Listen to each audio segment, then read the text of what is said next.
Hi there, it's Deb and Bec from Dare to Be You with our weekly vlog.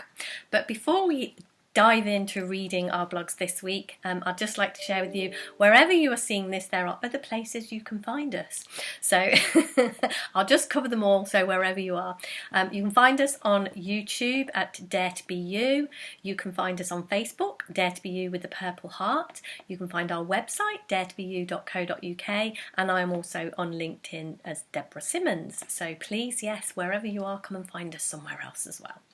So this week, Bec is going to start by reading my blog, and we started with the title this week, What Are We Rushing Back To?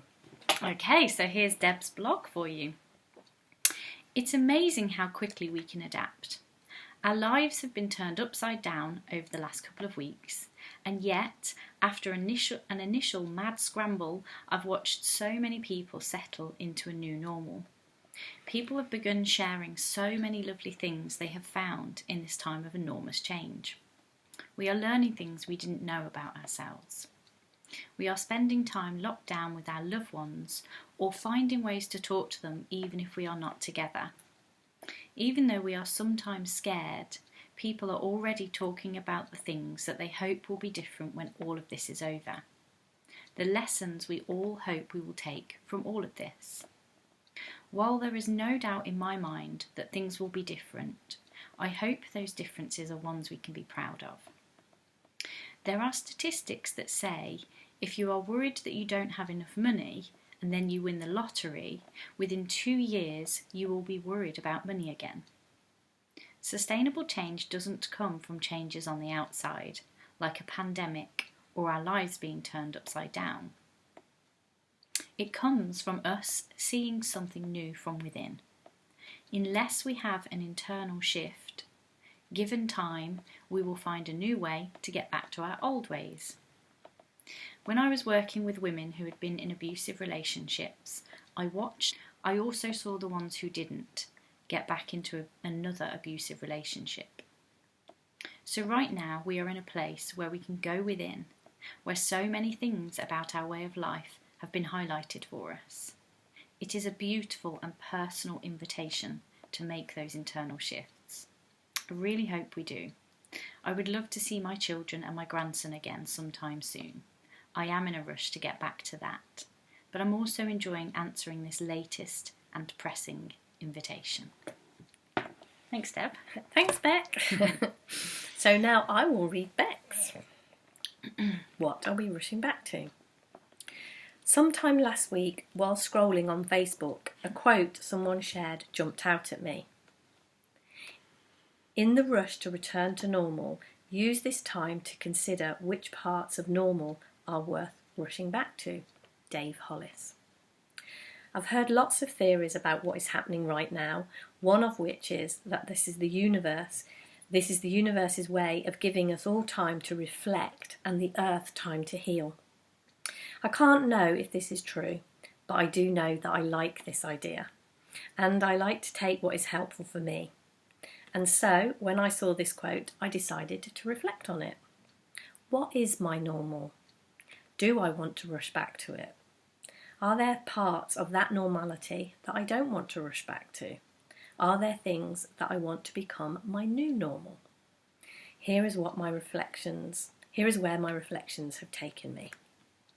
My normal is pretty damn good. If you'd asked me a few months ago if there was anything I would change about my life, I'm pretty sure my answer would have been no. But the answer to the 3 questions is a little more than 1 syllable. Do I want to rush back to normality, my normal? Both yes and no. Yes, because there are definitely some things I notice I am missing, things I enjoyed, a life created on purpose as one I love and I am keen to return to. But also, no, I don't want to rush back because actually, whatever this was the universe plans or not, I am getting a lot from this opportunity to reflect. I've seen again and again over the last couple of weeks how life really works, how helpful it is to be reminded that no matter what our circumstances are, it's our thoughts that create our feelings. I have the opportunity to use my time to be creative, to return to hobbies that I'd forgotten I enjoyed so much, and time to discover the area I live in too, which has been amazing. Are there parts of normality I don't want to return to? Yes, I don't want to return to taking so many things for granted. I don't want to return to the rush of some of the everyday things. It has been really quite nice having more space and time to consider what food we are eating, what we already have in the house, how to make the most of our leftovers, and to only go shopping when we genuinely need food. To not be drawn into my stories of what I need in order to feel okay, and to be invited to see again that I always have enough food, money, and space. What would I like my new normal to look like? Love and trust. If I were rushing to anything, these two things would be it. I've seen so many amazing examples of love in action throughout this pandemic. I've also seen again, more deeply, how much I can trust life. Love and trust are to be my new normal. I love that this understanding offers me the opportunity for a new normal in every moment. I don't have to wait for a pandemic. I want to finish with a beautiful quote from the Bible that feels very fitting. There is a time for everything and a season for every activity under the heaven. A time to be born and a time to die. A time to plant and a time to uproot. A time to kill and a time to heal. A time to tear down and a time to build up. A time to weep and a time to laugh. A time to mourn and a time to dance.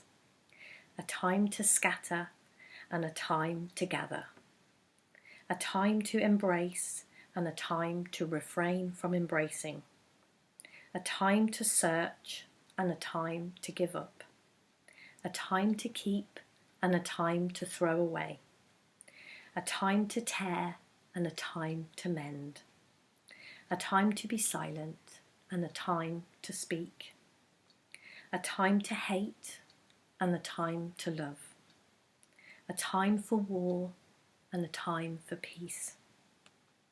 So, what will your new normal look like? Thanks, Deb. So as Deb said at the beginning, there's lots and lots of ways to connect with us. Wherever you found us, you can also find us on YouTube, Dare to Be You, on Facebook, Dare to Be You with a purple heart at the end, on LinkedIn as Deborah Simmons, or you can visit our website, daretobeyou.co.uk. And we hope to see you very soon. Indeed we do. Thanks very much. Bye. Bye.